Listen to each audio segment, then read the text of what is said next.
भक्त का अपराध, ब्राह्मण का अपराध, गौ का अपराध और नारी अपराध, ये 4 अपराध ठाकुर जी से सहन नहीं होते।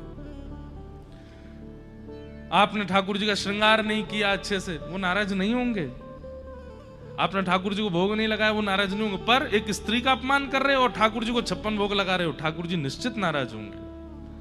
ठाकुर जी को सोने चांदी के आभूषण पहना रहे हो और यहां ब्राह्मणों को गाली दे रहे हो, ठाकुर जी निश्चित नाराज होंगे। गायों की रज रज के सेवा कर रहे हो लेकिन भक्तों को कुछ नहीं समझते हो, तो ठाकुर जी निश्चित नाराज होंगे। इसलिए ये 4 बातों का ध्यान रखिए। एक तो कभी गौ सेवा में आपके प्रति अपराध ना बने, विप्र सेवा में अपराध ना बने, भक्त सेवा में अपराध ना बने और स्त्री के मान सम्मान में आपसे अपराध ना बने, तो ठाकुर जी आपसे नाराज नहीं है। कई लोग कहेंगे महाराज जी स्त्री पुरुष का अपराध करे, वो स्त्री पुरुष का अपमान करे, उसमें नाराज नहीं होते ठाकुर जी। देखो पहले के जमाने में स्त्रियां किसी को अपशब्द बोलती ही नहीं थी। अब कलयुग आ गया है और अब घोर कलयुग आ गया है, और इस घोर कलयुग के कारण क्या हो गया भैया? वो पीछे अम्मा क्यों उठी?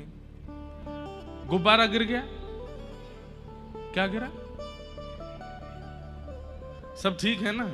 हाँ ठीक है, बैठ जाओ। छिपकली गिरी थी क्या?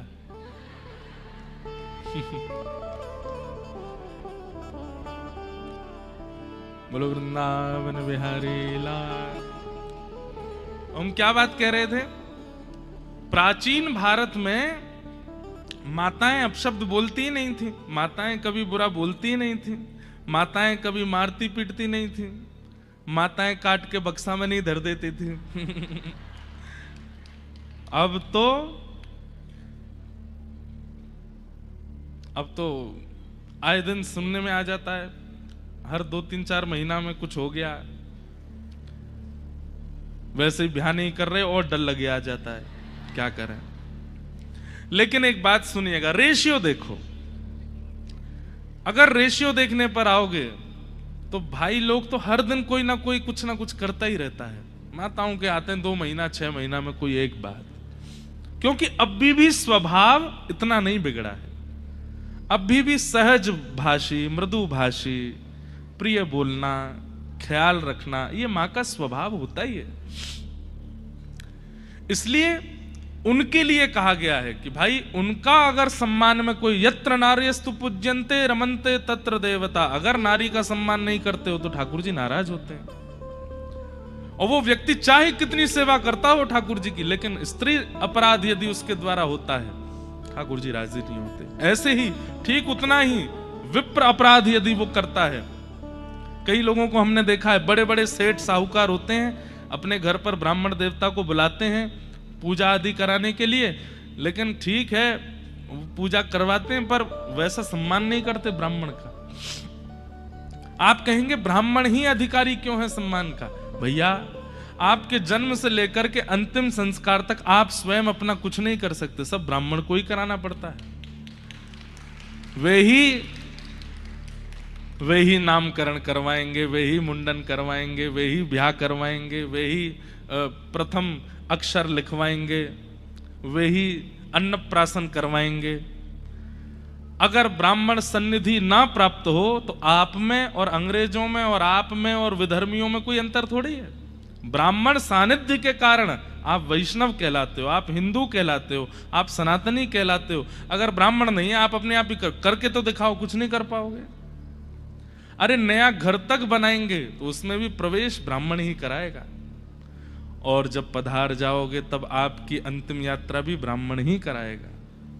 तो हमारी प्रत्येक क्रिया को व्यवस्थित रूप से हमारे वैदिक धर्मानुसार करवाने वाले ब्राह्मण, क्या वो सम्मान डिजर्व नहीं करते?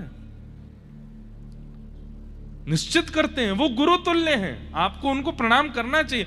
शास्त्र तो ऐसी आज्ञा करते हैं, अगर कोई ब्राह्मण कुल में जन्मा है और ब्राह्मणेतर कर्म करता है, मतलब जो ब्राह्मणों के काम नहीं होते वो करता है, तो भी वो प्रणम्य है। दक्षिण भारत की राम कथा में तो ऐसा तक सुनने में आता है कि महादेव की आराधना जब कर रहे थे रामेश्वरम भगवान की, तो रावण ही आया था पूजा कराने के लिए, क्योंकि है तो ब्राह्मण, भले ही राक्षसत्व में है। और जब वो आया तो उसने आकर के कह दिया, बोले कि भाई बिना गृहिणी के तो नहीं होगी। तो फिर सब ने आसन से उठा, बोले आसन पे तो तुम ब्राह्मणों से उठ के इधर आओ। और जब किनारे गए तो बोले कि गृहिणी तो तुम्हारे पास ही है। तो बोले ठीक है मैं ले आता हूं, लेकिन केवल पूजा तक रहेंगे, फिर उसके बाद मैं ले जाऊंगा। तो राम जी बोले जैसा आपको उचित लगे। तो फिर रावण लेके आया सीता जी को और जाकर कहा बैठिए। और वाम भाग में जब सीता जी बैठी हैं तब महादेव की आराधना रावण ने करवाई। और उसके बाद जब आराधना पूरी हो गई, राम जी ने दक्षिणा प्रदान की। दक्षिणा प्रदान करने के बाद में ब्राह्मण को जो उचित सम्मान प्रणाम आदि करना चाहिए वो सब किया, और रावण ने आशीर्वाद दिया है।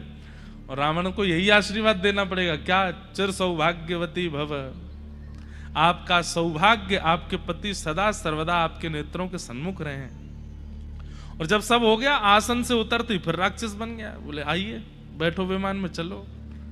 ऐसा दक्षिण भारत की जो रामायण भी अनेक है ना, उसमें एक में ऐसा भाव भी है। तो ब्राह्मण का सम्मान करना ये बहुत आवश्यक है। आजकल लोग जातिवाद में आकर के ये भूल जाते हैं कि ये उचित नहीं है, बल्कि उसकी जगह दूसरी बात कहने लगते हैं कि यही क्यों अधिकारी, हम क्यों नहीं है।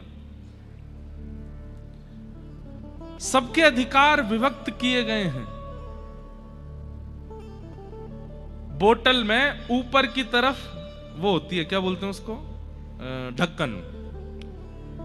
अब ढक्कन तो ऊपर होता है और नीचे का जो हिस्सा है वो रो रहा है। बोले क्यों? बोले मेरे साथ बहुत अत्याचार किया, मुझे ऊपर करो, ढक्कन नीचे करो। हो सकता है ऐसा? ढक्कन नीचे कर देंगे तो क्या होगा, जब जब खुलेगा जितना अंदर सार भरा है सब निकल जाएगा, कुछ नहीं बचेगा। अब इसी दिशा में जा रहे हैं हम लोग, ढक्कन को नीचे कर रहे हैं। और जिस दिन ढक्कन नीचे हो गया, हो सा ही गया है, लोग बाग कहां करते हैं सम्मान। अब इसी वजह से धर्म टिकता नहीं, निकल जाता है। भक्ति टिकती नहीं, निकल जाती है।